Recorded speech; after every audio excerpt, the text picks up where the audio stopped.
امریکی صدر سے نیو یارک کے نو منتخب میئر زہران ممدانی کی وائٹ ہاؤس میں ملاقات۔ صدر ڈونلڈ ٹرمپ نے ہر ممکن تعاون کی یقین دہانی کروا دی۔ ڈونلڈ ٹرمپ نے کہا کہ زہران سے متعلق رائے تبدیل ہوئی ہے، امید کرتے ہیں یہ نیو یارک کے لیے بہتر کام کریں گے۔ ٹرمپ کا مزید کہنا تھا کہ زہران سے نیتن یاہو کی گرفتاری سے متعلق بات نہیں ہوئی۔ زیلنسکی کو یوکرین کے امن منصوبے کی منظوری دینا پڑے گی۔ زیلنسکی کو امریکی حمایت یافتہ یوکرین منصوبے کی حمایت کرنی چاہیے۔ زہران ممدانی نے صدر ٹرمپ سے ملاقات کو مثبت قرار دیتے ہوئے بولا، اختلافات کے بجائے مشترکہ مفادات پر بات ہوئی ہے۔ صدر ٹرمپ کے ساتھ مل کر نیو یارک کی ترقی کے لیے کام کریں گے۔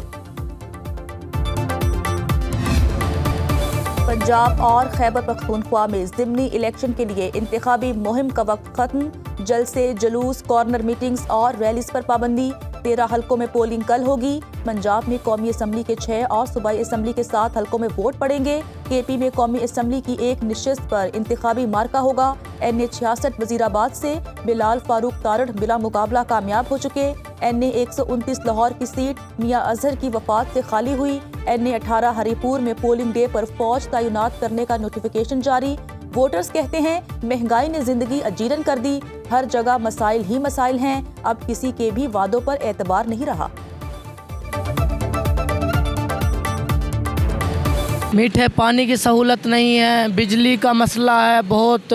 جو ہے وہ غریب ہوتا جا رہا ہے، اس میں امیر جو ہے امیر ہوتا جا رہا ہے، حکومت کوئی غریب کی طرف توجہ نہیں دیتی۔ پانی ہے، اتنا غلیظ پانی ہے، پینے کا کیا، نہا نہیں سکتے، نہا کر آؤ تو ناپاک ہیں۔ سب سے بڑا مسئلہ تو بے روزگاری کا جی، یہاں پر نہ ریڑیاں کھڑنے دیتے بازار میں، ہر طریقے تنگ کر رہے ہیں یہ لوگ۔ یہاں پر بجلی نہیں ہے، یہاں پر سیوریج کا نظام جو کہ 2008 کے بعد آج تک نہیں بن سکا۔ یہاں پر گٹروں کا پائپ لائن کا مسئلہ مسلسل بند ہے، کھولنے والے آتے ہیں، نکاسی صحیح نہیں ہوتی، بالکل نہیں کھول رہے ہیں۔ وزیر اعلیٰ خیبر پختونخوا سہیل افریدی الیکشن کمیشن میں پیش نہ ہوئے۔ چیف الیکشن کمشنر سکندر سلطان راجہ کہتے ہیں عبوری آرڈر جاری کریں گے، سب واضح ہو جائے گا۔ سہیل افریدی نے اپنی طلبی کے خلاف پشاور ہائی کورٹ میں درخواست دائر کر دی۔ کہا الیکشن کمیشن کا وزیر اعلیٰ کو طلب کرنا غیر قانونی ہے، اسے کسی بھی کارروائی سے روکا جائے۔ ڈی جی لا الیکشن کمیشن کے مطابق الیکشن کمیشن کے پاس خلاف ورزی پر کسی کو بھی طلب کرنے کا اختیار ہے۔ وزیر اعلیٰ خیبر پختونخوا کے وکیل علی بخاری نے الیکشن کمیشن میں کہا حویلیہ ضلع ہری پور میں شامل نہیں، ضابطۂ اخلاق کی خلاف ورزی نہیں ہوئی۔ الیکشن کے قریب ایسے نوٹسز سے اداروں پر سوالیہ نشان پیدا ہوتے ہیں۔ انتخابی ضابطۂ اخلاق کی خلاف ورزیوں پر مختلف شخصیات کو نوٹسز اور جرمانے۔ این اے 96 فیصل آباد میں ضابطۂ اخلاق کی خلاف ورزی پر وزیر مملکت برائے داخلہ طلال چودھری کو نوٹس جاری۔ الیکشن کمیشن نے 24 نومبر کو طلب کر لیا۔ حلقے سے نون لیگ کے امیدوار بلال چودھری کو بھی نوٹس جاری۔ ڈسٹرکٹ مانیٹرنگ افسر نے کارنر میٹنگ میں شرکت پر وزیر مملکت اور امیدوار کو 50,000 روپے جرمانہ کیا تھا۔ وزیر اعظم کے مشیر رانا ثناءاللہ کو بھی انتخابی ضابطۂ اخلاق کی خلاف ورزی پر نوٹس جاری۔ رانا ثناءاللہ نے 20 نومبر کو پی پی 116 فیصل آباد کے لیگی امیدوار رانا شہریار کے انتخابی جلسے میں شرکت کی۔ بھارتی فضائیہ کی نااہلی ایک بار پھر آیا۔ دبئی ایئر شو کے آخری روز بھارتی طیارہ گر کر تباہ، پائلٹ ہلاک۔ تیجس طیارہ دبئی ایئر شو میں کرتب دکھاتے ہوئے خود تماشا بن گیا۔ غیر میڈیا کے مطابق لڑاکا طیارے میں تکنیکی خرابیاں تھیں۔ تکنیکی خرابی کے باوجود تیجس طیارے کو اڑایا گیا۔ طیارہ اڑانے والا ونگ کمانڈر وکرم سنگھ طیارہ حادثے میں ہلاک۔ بھارتی طیارے تیجس میں 2 روز قبل آئل لیک سے بھارت کی سبکی ہوئی۔ شو کو عارضی طور پر معطل کرنا پڑا۔ بھارتی لڑاکا طیارے گرنے کے بعد ہندوستان ایروناٹکس لمیٹڈ کے شیئرز بھی گر گئے۔ بھارتیوں نے اپنی فضائیہ کو آڑے ہاتھوں لے لیا، بھارتی ایئر چیف کے استعفے کا مطالبہ کر دیا۔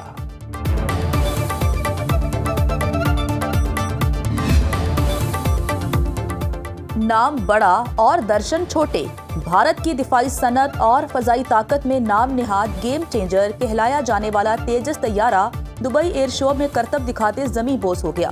تیجس کو ہندوستان ایروناٹکس لمیٹڈ نے تیار کیا۔ بھارت کے اپنے ملک میں تیار کردہ اس طیارے کی صلاحیتوں پر پہلے ہی سوالات اٹھائے جاتے رہے ہیں۔ تیجس کو 4.5 جنریشن کا طیارہ قرار دیا جاتا ہے، جو جنریشن کے اعتبار سے رافیل کے ہم پلہ ہے۔ تباہ ہونے والا بھارتی طیارہ تیجس 2016 سے بھارتی فضائیہ کا حصہ تھا۔